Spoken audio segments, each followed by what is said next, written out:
Hello, everyone, and welcome back to another episode of Cage's Coaster Reviews. And today I'm doing the top 10 elements on a roller coaster.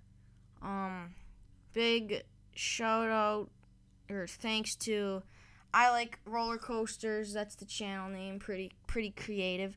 On my last video, the Beast review, he gave me a bunch of really good video ideas.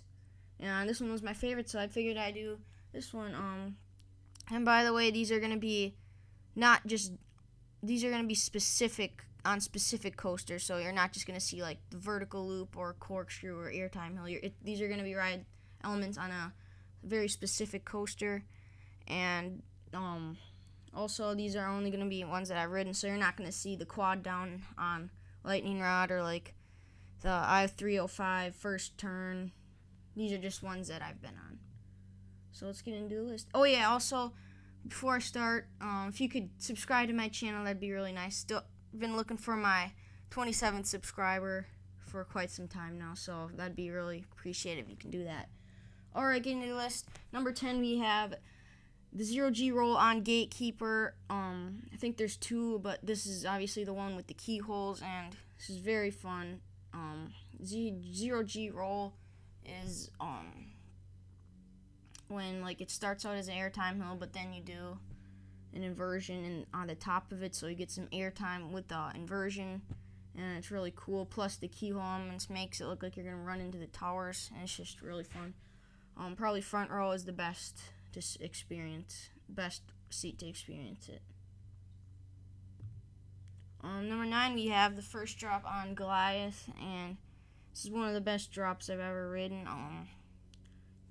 It's an 85-degree angle, 180 feet, so you're going to get really good airtime. Especially back row is the best, by far the best on this ride. You're going to want the back row when you ride Goliath. Yeah, just really fun. You get good airtime right into a tunnel, too.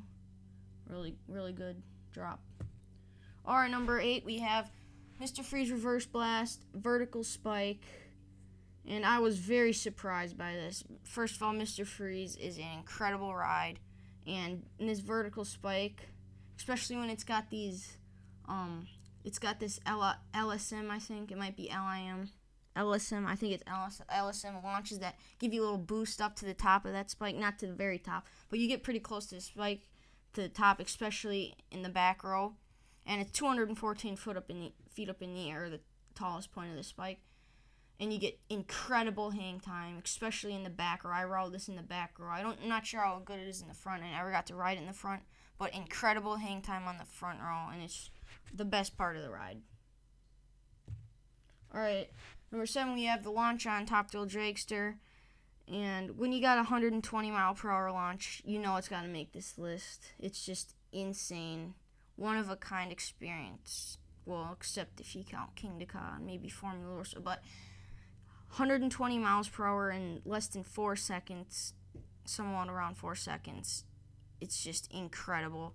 It's a very smooth launch too, and very enjoyable experience. Okay, number 6, we have the Pretzel loop, and I've been on 2 Pretzel loops, one on Manta at SeaWorld and Superman Ultimate Flight at Six Flags Great America, and they're so similar. I decided to just clue them both into one. So yeah, this is just probably one of the most intense experiences on a roller coaster. It's just insane. I've never ridden a flying coaster in the back row, so I'm sure that's going to be way more intense. If you don't like intense rides, probably don't want to ride it in the back row, because it's super intense in the front row. Like, you're on your head, and it's just a lot of positive G's. It's really fun though too. It might give you a headache, but it's really fun. Alright, number 5, we have the first drop on Raging Bull. This is a very underrated coaster in my opinion, and I can see why people don't like this, is because, well, it's not based on airtime, so they're gonna right away go to the front row. And the clamshell restraints, if you don't know how to ride this, you might get stapled, and then I can see how you won't like it. But if you go on a back row is way better, because you get this pre-drop, as you see in this picture. You get some speed going into it, and then it just comes out of nowhere. You're just out of your seat pretty much the whole drop. It's not as steep as some B&M hypers, but you get very good airtime, and you get like 5 moments of airtime throughout the whole ride if you're not stapled in. Like, just push up on your harness. You gotta make it look. You gotta make yourself look bigger than you are. You gotta trick the operators, and then if you don't get stapled, it's incredible. Yeah, the pre-drop, you go right into a tunnel, 208 foot drop. I like this personally better than the Diamondback drop, just because that pre-drop and you go into the tunnel, even though Diamondback is higher and steeper, but this is just incredible experience. But you gotta ride in the back row, just remember that. Okay, number 4, we have the best.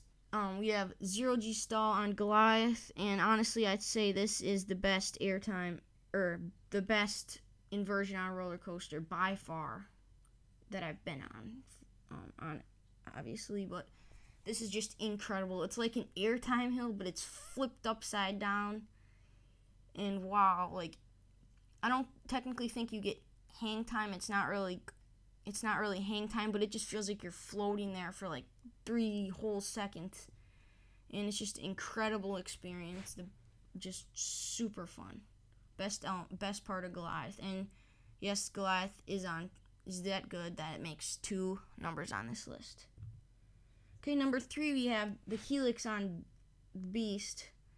154 degree Helix. Probably one of the best helixes on a roller coaster. It goes through the same tunnel twice. It's like a double decker tunnel. Super intense. I love how it tilts you a little bit to your left, and you just slowly but surely gain so much speed. And it's just such a fun ride. I love how it goes into the back to the tunnels, goes into the tunnel, back out, and then in again, and then back out. It's really cool. Just such a fun experience. Okay, number 2, we have the first drop on Millennium Force. 305 foot drop at 80 degrees. This is an incredible experience. You're gonna get 2 different experiences depending on which row. When you get the back row, you're gonna get great airtime, and it just feels like it lasts forever. But in the front row, you're going to get the good view of, especially you get a view of Canada. If you look pretty far out on Lake Erie, you can actually see Canada, which I thought was pretty cool. And you're going to get a lot of bugs in your face, just to warn you. So you might want to close your mouth because there's a lot of bugs sitting on the coast of Lake Erie. But it's just a very phenomenal experience on a ride. Alright, before we get to the number 1 pick, like always, we have to mention the coasters that just missed out, or the elements. So we have the splashdown on Diamondback, the bunny hills, not really bunny hills, but those little pops of airtime. Like, there's like 16 of them on Mystic Timbers. That's really fun. We have the inverted top hat from Mr. Freeze Reverse Blast, inline twist through the keyhole elements on X-Flight, and we have the pretzel knot on Banshee. Alright, and the number 1 pick is the underground tunnel, 800-foot underground tunnel on Hades 360. And this is just incredible. Longest underground tunnel on any roller coaster at 800 feet long. You're just going so fast. You're technically only going 60 miles per hour, but it feels like you're going like 90. Super intense, and it's so loud you can't even hear yourself scream. Like you're screaming, but you can't hear it because it's just so loud under the tunnel because it just echoes and stuff. But also, there's a 90-degree overbank turn on in the tunnel, and it's pitch black, so you have no idea where you're going. It's super intense.